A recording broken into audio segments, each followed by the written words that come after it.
শহীদ জিয়ার সন্তান তারেক রহমানকে হুঁশিয়ার করে দিচ্ছে, যদি ব্যালটের উপরে কোনো হাত বসে না, সেই হাত আমরা ভেঙে চুরমার করে দেব। আমরা ধৈর্য ধারণ করছি, ধৈর্যের বাঁধ ভাঙবেন না। একটা ভণ্ড প্রতারক মুনাফিক মানুষের কাছে প্রতিশ্রুতি দিয়েছে সংস্কার বাস্তবায়ন করবে, এখন সে মুনাফিকি চরিত্র ধারণ করে জনগণের সাথে গাদ্দারি করছে। আমরা অতীতে অনেক গাদ্দারদেরকে শাস্তি দিয়েছি, ইনশাআল্লাহ বাংলার মাটিতে যদি গণভোট বাস্তবায়ন না হয়, সংস্কার বাস্তবায়ন না হয়, বাংলার মাটিতে এদের বিচার হবেই হবে ইনশাআল্লাহ। আসসালামু আলাইকুম প্রিয় রাজশাহীবাসী, কেমন আছেন?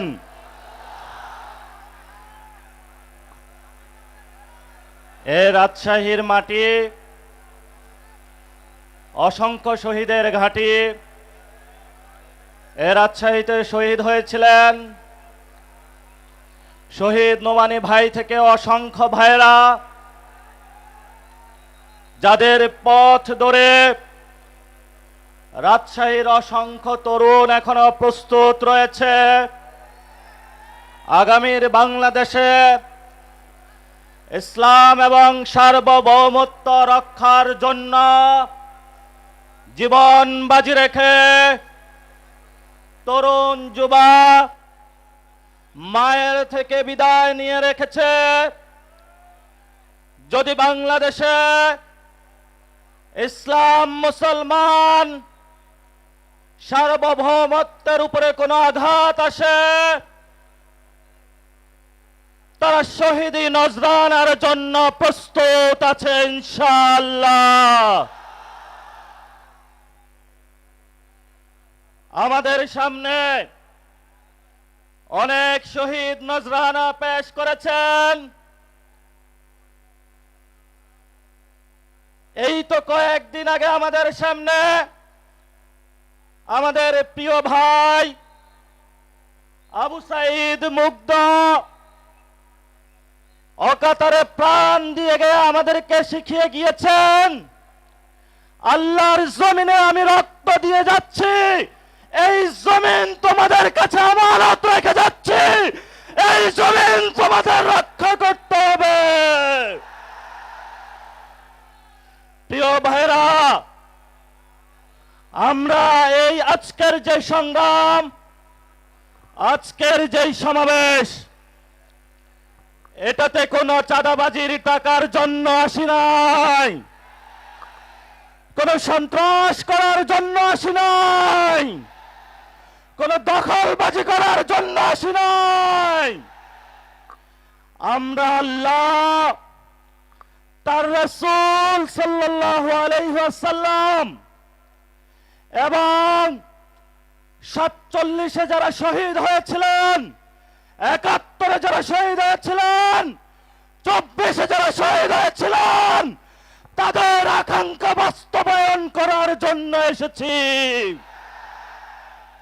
তাদের আকাঙ্ক্ষা ছিল বাংলাদেশে সংস্কার বাস্তবায়ন হবে, একজন প্রধানমন্ত্রী দীর্ঘদিন ক্ষমতার মসনদে থেকে ফ্যাসিবাদী হওয়ার যে তার খায়েশ, সেটা বাংলার জনগণ রুখে দিয়ে নতুন বাংলাদেশ গঠন করবে। অসংখ্য ভাইয়ের এখনো পায়ে গুলির বুলেট লেগে রয়েছে, কারো হাত নাই, অনেক মা সন্তান হারিয়েছে, অনেক বাবা সন্তান হারিয়েছে। রাজশাহীর অলি গলিতে মাঠে প্রান্তরে শহীদের রক্ত এখনো সাক্ষী দিচ্ছে বাংলার মানুষকে নির্যাতন করা হয়েছে। এই ইলেকশনে আমাদেরকে ভোট চুরি করা হয়েছে, আমরা বাংলাদেশের স্বার্থের জন্য চুপ থেকেছি। কিন্তু আগামী লোকাল গভর্নমেন্টে শহীদ জিয়ার সন্তান তারেক রহমানকে হুঁশিয়ার করে দিচ্ছি, যদি ব্যালটের উপরে কোনো হাত বসে না, সেই হাত আমরা ভেঙে চুরমার করে দেব। আমরা ধৈর্য ধারণ করছি, ধৈর্যের বাঁধ ভাঙবেন না। একটা ভণ্ড, প্রতারক, মুনাফিক মানুষের কাছে প্রতিশ্রুতি দিয়েছে সংস্কার বাস্তবায়ন করবে, এখন সে মুনাফিকি চরিত্র ধারণ করে জনগণের সাথে গাদ্দারি করছে। আমরা অতীতে অনেক গাদ্দারদেরকে শাস্তি দিয়েছি। ইনশাআল্লাহ বাংলার মাটিতে যদি গণভোট বাস্তবায়ন না হয়, সংস্কার বাস্তবায়ন না হয়, বাংলার মাটিতে এদের বিচার হবেই হবে ইনশাআল্লাহ। শেষ কথা যেটা, পশ্চিমবঙ্গে গেরুয়া পতাকা এসেছে, আমরা এখানে আছি ইনশাআল্লাহ প্রস্তুত। সবাই প্রস্তুত আছেন? হাত তুলে সবাই দেখান, সবাই প্রস্তুত আছেন? বাংলাদেশের মুসলমানরা কাউকে ভয় পায়? আমরা কাকে ভয় পাই? আমরা একমাত্র আল্লাহকে ছাড়া কাউকে ভয় পাই না।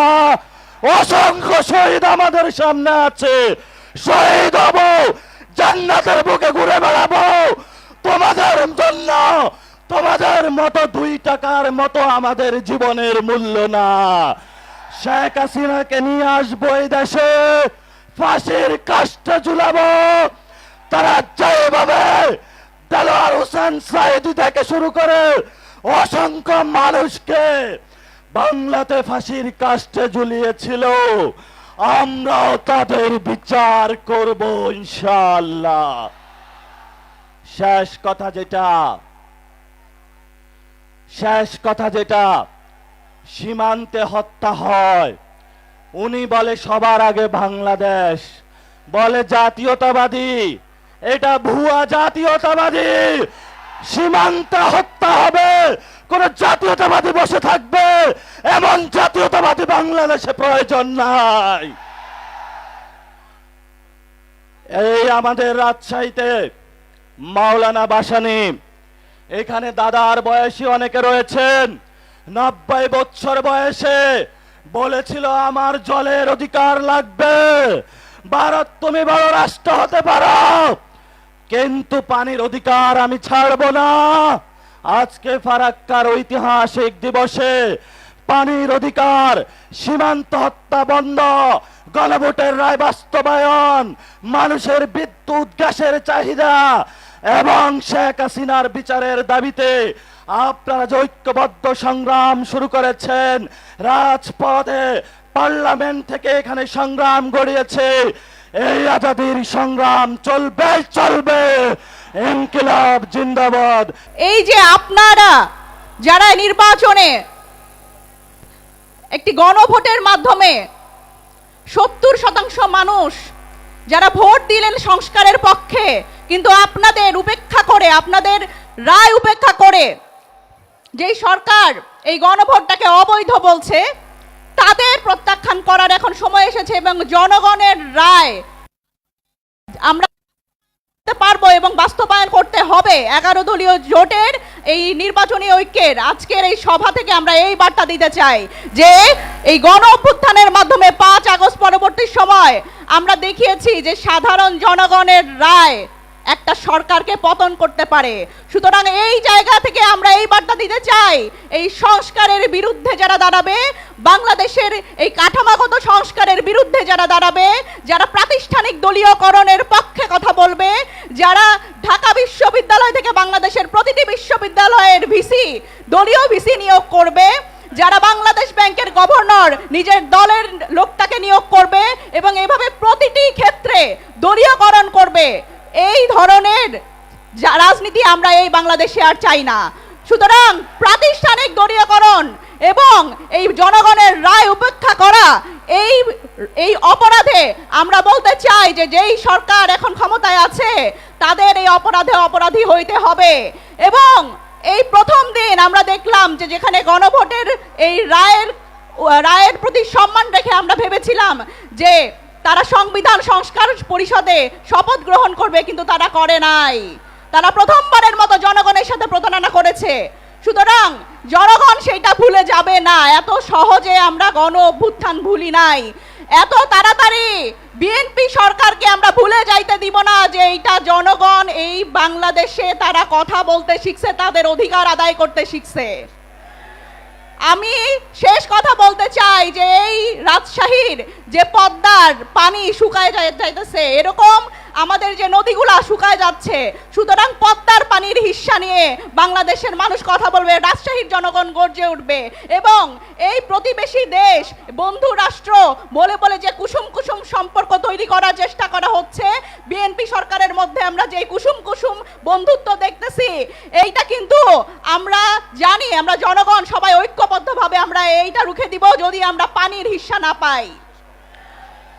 আমি এই সভা থেকে সকল জনগণকে ঐক্যবদ্ধ হওয়ার আহ্বান জানিয়ে এবং 11 দলীয় জোটের সকল নেতাকর্মীকে এই আহ্বান জানিয়ে শেষ করি যে আমাদের ঐক্যবদ্ধ হওয়া ছাড়া আর কোনো উপায় নাই। এই সংস্কার বাস্তবায়নে এবং আমাদের অধিকার রক্ষায় আমাদের ঐক্যবদ্ধ ভূমিকা আমরা পালন করব এবং সামনের দিকে এগিয়ে যাব।